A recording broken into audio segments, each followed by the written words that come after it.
classes to be a part of our fall lecture series. This is our second series in the fall, and we have Mr.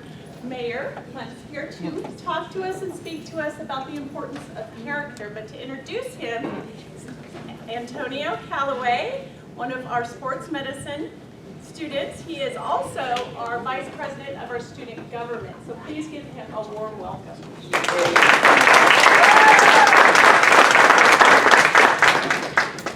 Thank you. How everyone doing? Great. Doing good. So I'm here to introduce you our mayor, Bill Mutz. He was born in Indianapolis and graduated from Indiana University and a bachelor's of science of finance and marketing.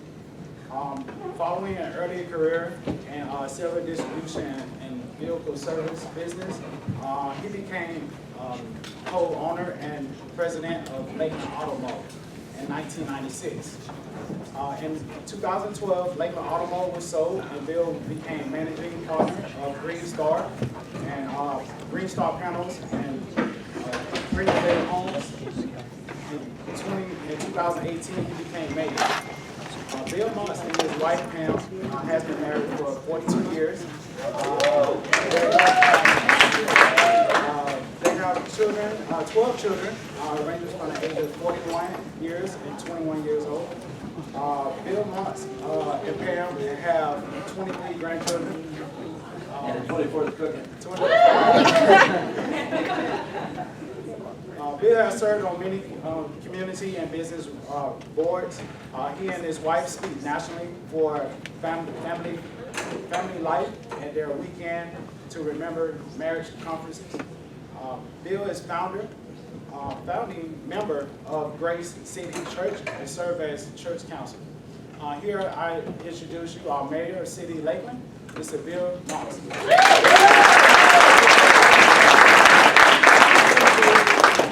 Well, I really appreciate this opportunity, and I want to use your time well because I want you to be able to gain some nuggets. And I am, like when people talk about how do you do your life and how's it going to get better and where's all my character going to grow and all these things, you go, yada, you know. And so you want to look for nuggets. So I'm going to pass out a sheet that's going out, and it's going to be a very simple sheet. But I encourage you to take some notes, not notes necessarily on the things that I'm saying to you that are like point 1, point 2, point 3, but nuggets that resonate that you can utilize. Because what I'm really going to do is assume this principle, and I want you to hear me on this. You rarely have a situation in your life where there's this single button pushing, life-transforming moment that puts everything into clarity, that helps you know exactly what you need to become. In fact, quite contrary to that, life is made up of lots of little serial decisions, experiences, failures, successes, people that were easy to work with, people that are not easy to work with, educators, friends, ex-friends, lots of issues that happen in life, all of which we can gain from. And so all I want to really do is take 10 things that in my lifetime, if I had accelerated these 10 things earlier, it would have been helpful, and try and drop into your mind the way that might work well, okay? So that's the point. So, you've got some notes in front of you, and we'll get started, and I won't spend any more time on that. I'll tell you that I'll do the mayoral thing. Never ever thought about being involved in politics, never ever wanted to be a mayor. Absolutely one of the best experiences of my life in terms of using life experiences earlier. So see, I think that's the thing we want to think about, is that there's things directions you don't necessarily ever know you're going to go, but when you get there, you realize how well prepared you were for those moments based on the experiences you have today. That's why you want to be the best at doing whatever you're doing today, no matter what that role is and whatever you're doing, so that you can be known by a person that embraces. So let's take number 1. Big habits, and so I'm talking about things that are going to be talent-enhancing habits that transform your effectiveness. And you'll notice the word that's underlined at the top of that is daily. These aren't things you do once in a while. These are things that are what you do because it's who you are, okay? So number 1 is be on time. I'm married for 42 years to a woman who is not that doesn't embrace that principle, okay? And it's okay, because time is less, it's more of a concept or of a, maybe a policy, not necessarily something that we all have to do right on the money. Unless it's an airplane, then she's always on time because they leave her, when she knows that. But you want to be on time for several reasons. First, it's a life habit. If you're 10 minutes late, you're always 10 minutes late. If you're 15 minutes late, you're always 15 minutes late. So what you have done is not been honest enough with yourself to go backwards to say, this is when I need to start, not when I think I need to start, not that other job I need to get done. And so being on time is not only something you do as a habit, it's transformable. It is a matter of you making up your mind to back up the amount of time that's necessary to make it happen. And when you're not on time, it's selfish. It just is.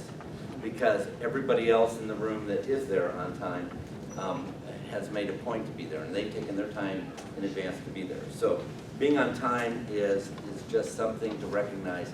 If you're not on time typically, and I tell you that being on time is selfish, that doesn't resonate within you well. I understand that. But I want you to give that some thought. Number two, you want to be prepared. How do we get prepared for things well? We start early, okay?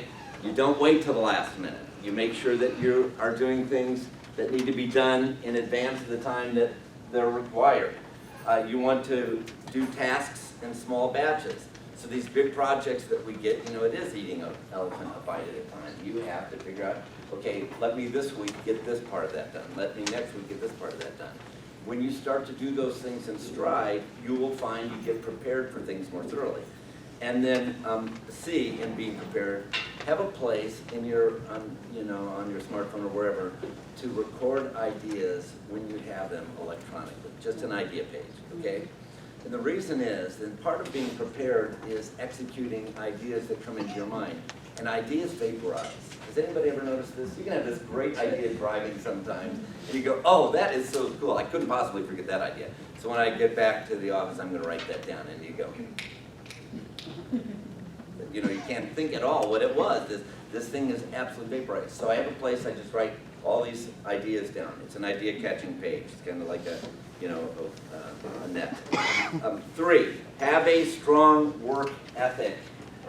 This is so important. So we raise a bunch of kids. And I can tell you when you raise a bunch of kids, you have a bunch of messes, all right? And so we have a mantra in our family that we raise the kids, which is work first, play later. Now, you've heard this mantra before. And why is it we want to work first and play later? What are some of the reasons for that? Participation. This is audience participation time. It's not fun to stop playing. It's what? It's not fun to stop So playing. it's not fun, from the cat herself. It's not fun to stop playing, okay? We underestimate the amount of time that we have to do the work. We overestimate the amount of time we can enjoy the play. So what we do is we reward ourselves and then penalize ourselves. Working first gets the job done and almost always takes more time than you anticipated it was going to take, which is why you do the work in the first place. And your reward is that you get to play when it's done. So that means when you're studying, a lot of people study at the end of the day, at that, the last thing. They do their fun partying and stuff in the middle of the evening, and get things going. I would go to a library just to keep myself from being able to be tempted by that deal. So I would work first, and when I was done and I knew I was done, then I could play with whoever was left. And so that is the way we think we ought to try and work and do family. If you would like a seat, there's one right here, sir, for you, or ma'am, for you. There you go. So, little habit, put it in your own mind. Think you want to go do something fun first? Go, I got work to do first, and then I'll play.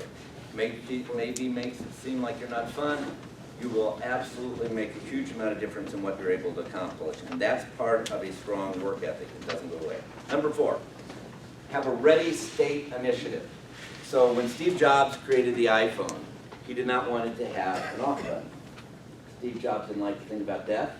He didn't like to think about the word off. He didn't like anything about off.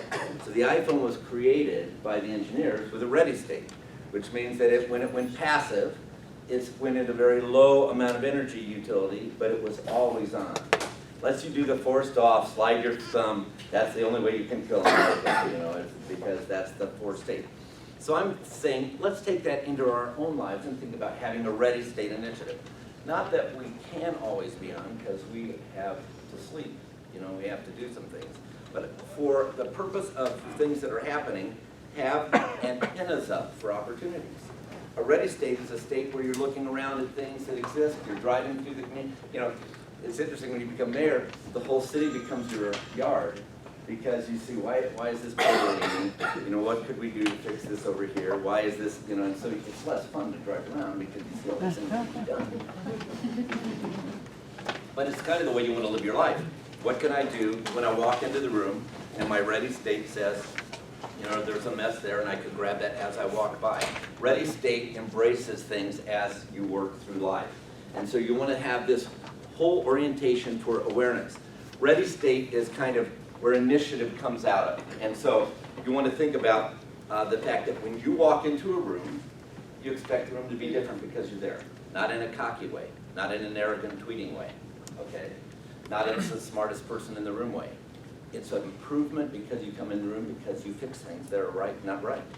You see someone who's a little dejected off to the side, looks like they're Superman, lonely, has no place to go in their life. You go over to that person and you spend some time, you know, just chatting to see if there's anything that you can do for them. I was in a meeting yesterday where uncharacteristically was a man in that meeting who was mostly very upbeat, who looked a million miles away. I sent him an email this morning. I said, you know, I didn't get a chance to talk to you afterwards, but I want you to know that I looked to me like you were maybe very upset or concerned. And if you want to spend any time together, I'd be happy to do so.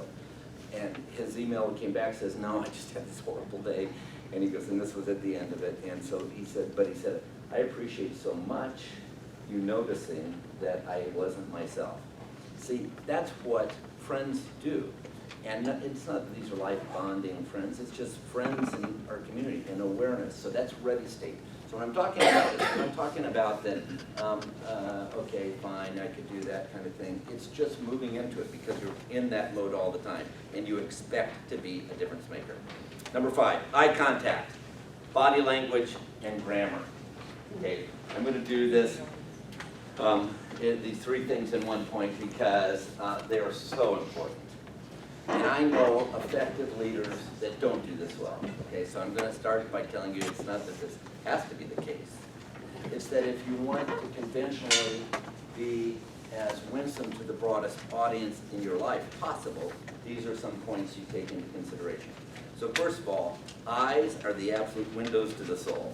So when I look in somebody's eyes, that is how I can tell their state. I can look in Pam's, my wife's eyes, and if there's not a little sparkle there, my job is to be the sparkle restorer, okay? I need to figure out what is going on in her life that is not making her feel as fulfilled or taxing or, you know, whatever, does she need some help? Eyes tell you a ton. So look people in the eyes when you are talking with them so that you can see how they're feeling and how connected they are. Then also look into the eyes so that you can see hurt and disappointment, and that you can lean into those things. And that's part of the awareness that we can have, and it makes us hugely more effective because it's less what people say, it is much more how people are, their body language is and what their eyes are doing that can tell you that. As much as 90% of how we communicate is body language. So it's far less the words, far more the way people are engaged or not engaged. And some things are not met. You know, a lot of people tell you, you cross your arms, that person's not listening to you. That's one of the body language signals. Sometimes people cross their arms because their arms are tired. You know, they just want to put them somewhere. So you don't overread into these things, but you just recognize that, you know, you want to watch body language. If people are looking at watches, you know, if they're drifting around, you changed your point. You've made your point. Sometimes you can overmake your point, so I'll go on. Okay, so the next one is, in this area of grammar, is that we have some horrible ignoring of grammar going on today. Because we say, for example, typically, me and Joe went down there to go to the thing. So here's what I want you to think about. Me and Joe never go anywhere, all right? Me, you, I, the person with the mirror in their face, is the last person that gets mentioned in grammar. Okay? So grab a doorknob and say, Joe, Lisa, Ted, and I went somewhere, okay? You're always last. You hold the door, okay? Never list yourself dramatically first. This is happening all over the place. And it will become normative to you if you don't fix it. Now, it's fine among peers who talk that way. But it isn't fine when you work into other arenas in professionalism, and it's a habit of your life. You've got to know how to use the words me and I in sentences and context right. And you can think, how can we be in this room talking about this kind of thing? Because this is blatantly ignored in our society today. Big grammar issues, know what they are. And if you need some help, do an app like Grammarly or something when you're writing papers, and it will help you grow. When you write emails, it'll help you enhance your emails as you do those kinds of things. Don't settle for, this is all I want to do, and this is what I say, and all my friends understand me, and so what, I don't give a rip. Okay, 6, C, be authentic. One of the most important things you do with your life is not posture. Posturing is for people who think they win by comparison, and you lose only in life by comparison. You are the best you that has ever been created on this planet. You aren't like everybody else. So it's your job to maximize who you are and your giftedness and your skill, and not to try and be like 2 or 3 other people that you know that you really admire a lot. Use your life's experiences to build on the next life experience. Compete with yourself to the next level of achievement. Be the person who pushes you to that next thing. Quit thinking, if I just had X dollars, if I just had that job, if I just lived in this place, my life would be complete. Because if that were true, the wealthiest people in the world would be some of the most happy people in the world, and we know they're the most miserable people in the world. How can we know this and think money is the satisfier? I don't get it. Anything you look at, you recognize money isn't the satisfier. Money is a tool to do life with and through. You want to maximize your skills at jobs you may not make as much money. I'm in one, okay? And so that's because purpose is more important than dollars to me in this role, in this period of my life, okay? So think about the fact, it isn't about the outward adornments and achievements that other people may recognize in life. It's that you know you're in the center of your effectiveness, your purpose, and your calling. And you can sense that you're using your skills to become the very, very best you possibly be. This is a critical issue. Being authentic. When I got into City Hall, there was a commissioner who said to me, you'll find out what it's like. Everything's political. You do everything for a decision. Everything you're going to do is going to be a transaction. You get something else that you want to get done. That's not true. I didn't buy it when he said it, and it's not true today, okay? Because everything isn't political, and you don't have to posture. Be real, be yourself, be authentic, and people will follow you. Why? Because trust and integrity are basic ingredients. And when trust comes from you having integrity. And when you have integrity, you recognize there's no right way to do the wrong thing. I don't care how much you'd love to have that end. If it's the wrong thing to do, it's the wrong thing to do. So you don't do it. So when you recognize something isn't the right thing to do, you just trust there's going to be some other issue that comes along in life or some opportunity that will avert that. When other people make a mistake, and you know their character, and this is not typical of them, and they made a mistake, give them the benefit of being a friend who walks alongside them in a one-off. Recognize we all make mistakes. We all have one-off moments in our lives. We all would need, in those moments, it would be nice to have somebody that comes alongside us. Look at people in the whole of who they are. Don't look at people transactionally and conditionally, or you will find life very lonely. So be authentic, be yourself. Love other people unconditionally, and work on being humble. Why do you love other people unconditionally? Because we're not in life for what we get, we're in life for what we give. It is the most fulfilling way to be able to live life. And so that will cause you to want to remain humble. So that takes me to number 7. Have a positive attitude. Expect the day to be awesome. And I started this younger, and I lived around pretty optimistic parents, and so I got maybe a head start on this on passion. But I wake up expecting the day to be a wonderful day. I'll have 2 or 3 days a year, honestly, that I don't feel that way, and I get myself in the shower and I kind of talk myself into this is going to be a good day. But the majority of the time, that's never even worked for me. I just expect to have days be meaningfully used, and I expect them I expect to walk in and be a difference maker. I expect to walk alongside difference makers, and I expect to go home at night at bed knowing a difference was made. And that's what you want to do. In the arena we have of life, we have that opportunity. So expect it to be awesome. And then encourage other people when they're down. The way you know this works is if you walk in the room, people smile. You can just see it. They see your face, they smile. And the reason they smile is because you're a temperature changer. You're a thermostat. You're not a thermometer in the room that just fits in like everybody else. You're a person that flips the temperature in the room to a different temperature. You may bring more integrity into the room. You may bring more resolve into the room. You may bring more collaborativeness into the room. Know what you bring into the room when you arrive and deliver it humbly and expect to make a difference. And if you do this, you will find that when you come into the room, people brighten up because you're there. If I see a phone call and it's from a certain person and I go, I don't want to take that call, that person's having that opposite impact on me, okay, than what I'm talking about here. You want to be that when they see that call, they go, oh, this would be awesome. I'd love to talk to that person. Be that person on their caller ID. Live that way. Positive attitude. 8, have a passion for work. So important. And listen, if you hate what you're doing, that's great. That's not what you should be doing. Okay? So these are like the little red lights on your dashboard that say, oh, change the oil, or somebody else needs to happen because this is not happening.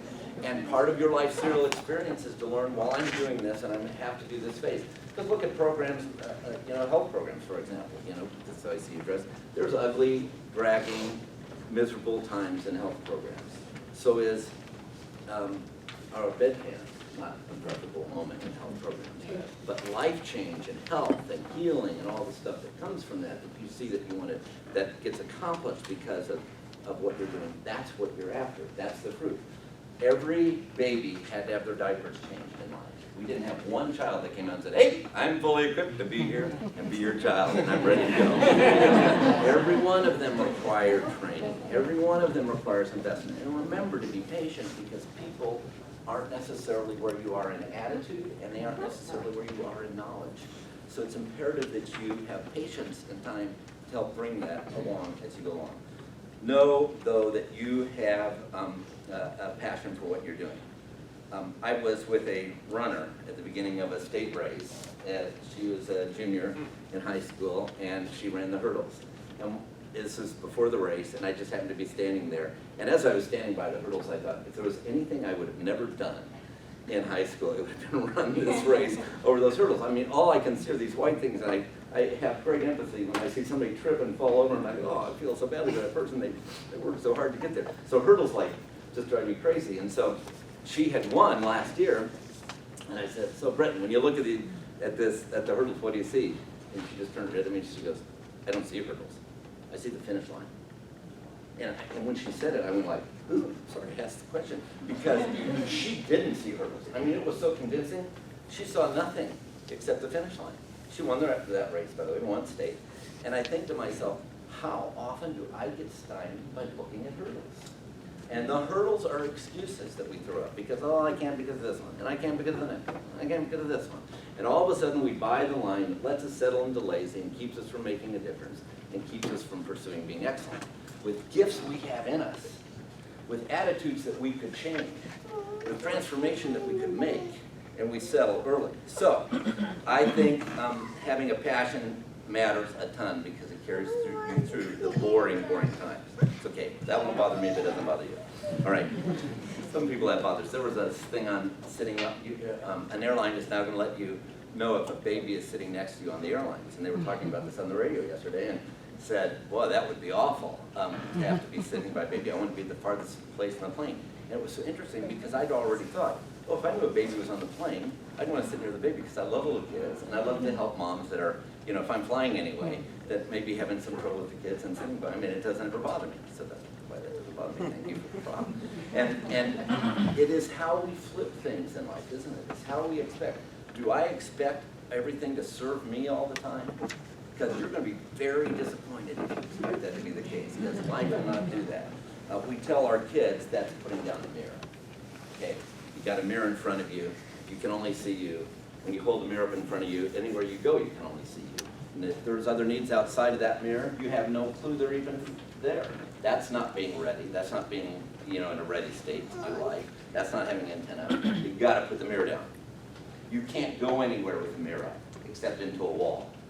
So you've got to figure out, how do I live? So I put the mirror down and think about doing life for others. Okay, 9, remain teachable. So we'll start with putting down the mirror. That's a teachable moment. Avoid being cynical. So easy to read one line in a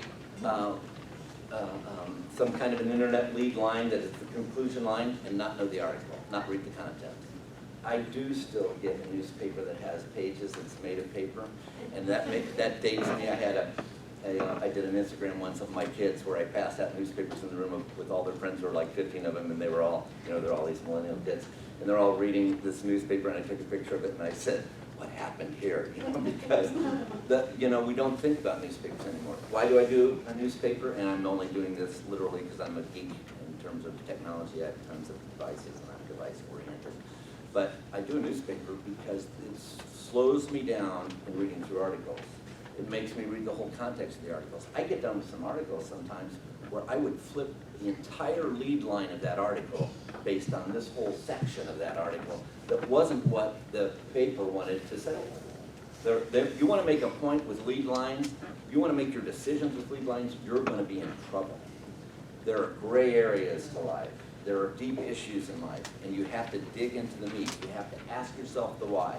And when you respect someone and you see them pursuing something that's different than you think they would do, and they're a digger, spend time asking them the why of why they are taking that position.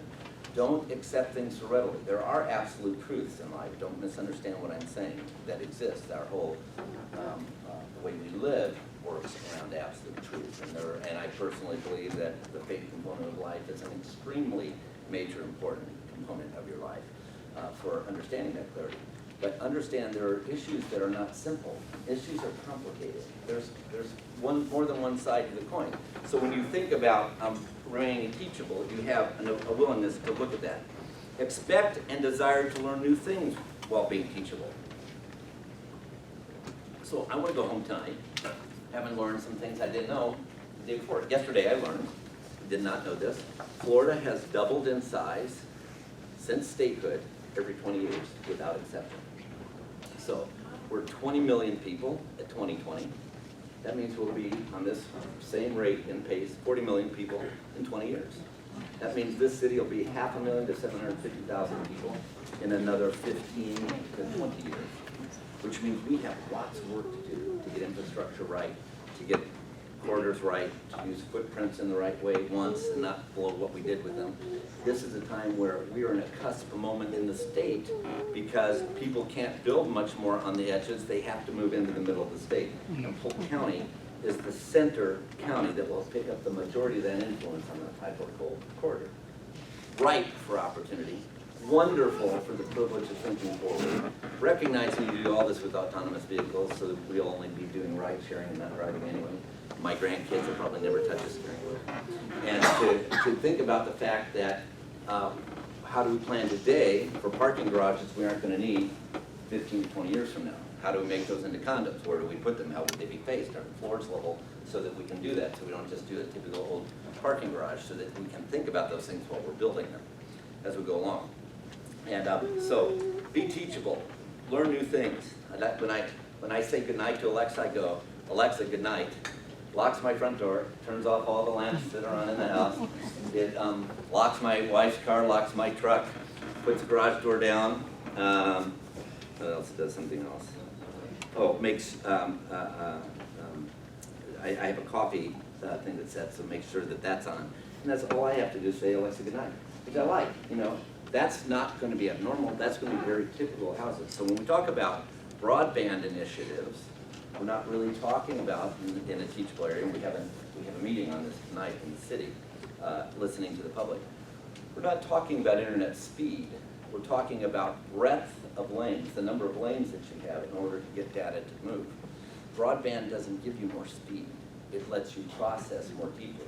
So there's literally not a company in Lakeland that doesn't have adequate broadband that they want to have. Okay, so we have because we have fiber. Anybody who wants any level, including this institution and other institutions, have as much fiber as they want to have.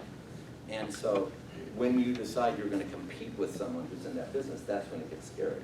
If the city is going to invest $100 million to decide to compete with Frontier and Spectrum, they better have a pretty good plan on how to do that, because that commitment from the taxpayers is going to be 20 years out for that bonding.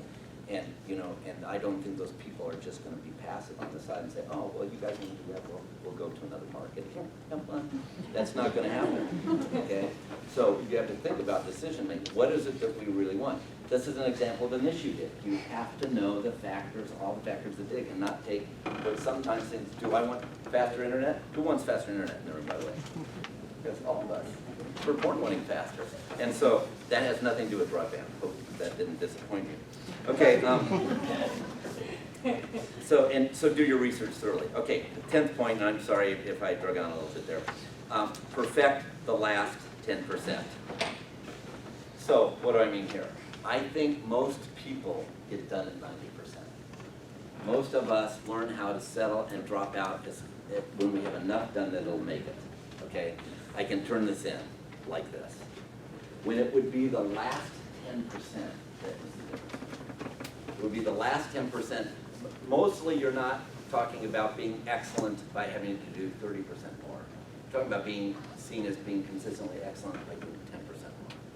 So I use this little illustration of two twins in 3rd grade that both have a bowl of apples on the same bowl of apples that their mom bought at Publix on the table. And the mom says to the twins, take your teacher an apple. And they both grab an apple and get on the bus. One of them stuffs the apple in his backpack, doing exactly what his mom said. The other one, who's studying on the way, spins it on his shirt the whole time, just like this. And he's studying and doing what he needs to do to get there while he's spinning this on his shirt. And the two boys walk into this room, same teacher, put the two apples on the table. Which apple attracts the teacher's eye? The shiny one. And they're the same bowl. They're the same crop of apples. There's nothing different, except that one person decided to use their time doing the last 10%. And I encourage you to think about what's the last 10% in this task I could do that would make a huge difference in the way that it comes out, and do that. Become a master of the last 10% and not finishing early.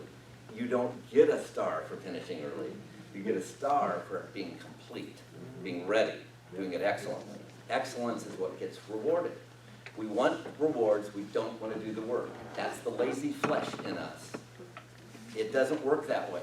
You want to be rewarded, work hard. The people who work hard get rewarded. That's nature. And don't expect people to think otherwise. And you got to train kids and fellow students and each other and yourself not to bend to lazy. We bend to lazy. We bend to quitting early. We bend to, I got to chill, you know, that kind of thing. I was in Facebook, though, at their headquarters when they moved into Sun Micro's old building, which, by the way, Mark Zuckerberg said, don't take down all these Sun Micro etchings in each of the sliding doors in all of these offices. I wanted to remind us that businesses can be there